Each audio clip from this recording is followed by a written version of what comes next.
Thank you, gentleman from Utah. Really appreciate you leading this critical special order tonight. You know, it's been a dangerous few weeks in Israel. We've been watching the developments between Israel and Hamas in Gaza as Israel shows restraint while still protecting its citizens.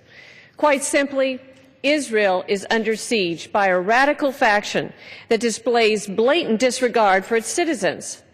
Hamas is using its citizens as human shields, building bombs in the basement of schools and homes, and prohibiting families from evacuating areas where rockets are being launched. Israel has shown tremendous restraint and has every right to defend itself against these unwarranted attacks.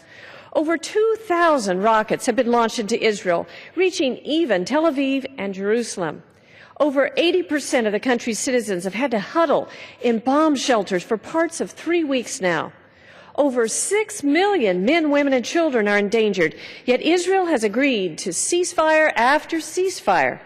Unfortunately, Hamas has not abided by these calls, firing dozens of rockets into Israel, even when Israel was ceasing its efforts to protect its citizens so that humanitarian assistance could arrive to the people in the Gaza Strip. Israel has gone above and beyond for years now to help the people of Gaza and give them an opportunity for a better life. 9 years ago, Israel moved totally out of Gaza, giving the land and the farms and greenhouses to the people of Gaza. 10,000 Israeli lives were disrupted as they moved to Israel. Generous people all over the world raised money to buy the tractors and farm equipment for the people of Gaza. The area could have become the jewel of the Mediterranean and a peaceful neighbor to Israel, a model of a two-state solution. Instead, they tore down the greenhouses. And instead of building roads and homes, they built tunnels with the intent to attack and kill Israelis. They voted in Hamas in power and turned the area into a terrorist military outpost. So here we are today. While Hamas is bent on killing innocent Israelis, Israel is intent on preserving their lives. As they seek to stop the rocket fire in the Gaza Strip, Israel goes to great lengths to save innocent lives. It drops leaflets into the neighborhoods warning of an impending military attack to take out the rocket launchers, which are often strategically placed by Hamas in the neighborhoods. It then calls the residents of the house to warn them, then sends text messages to the home, then knocks on the house by dropping a small non-penetrating bomb on the roof to let people know they're serious.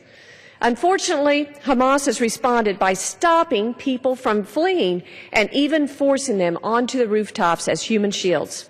Thankfully, the Iron Dome missile defense system has stopped Hamas's deadly rockets from reaching their targets in Israel. As Prime Minister Benjamin Netanyahu said, Israel uses its missile defense system to save human lives. Hamas uses its people to save its missiles. We need to be standing strong for the only democracy and our greatest ally in the Middle East. We need to let other nations know we will never abandon Israel, and they need to join us in speaking out against this affront to national sovereignty and to human decency. We need to be offering assistance to stop these attacks and help Israel stay safe. It's time for Hamas to agree to a total ceasefire. Any loss of life is tragic, and Hamas needs to end their blatant disregard of life for their citizens and agree to end the attacks. Please join me in praying for the peace of Jerusalem.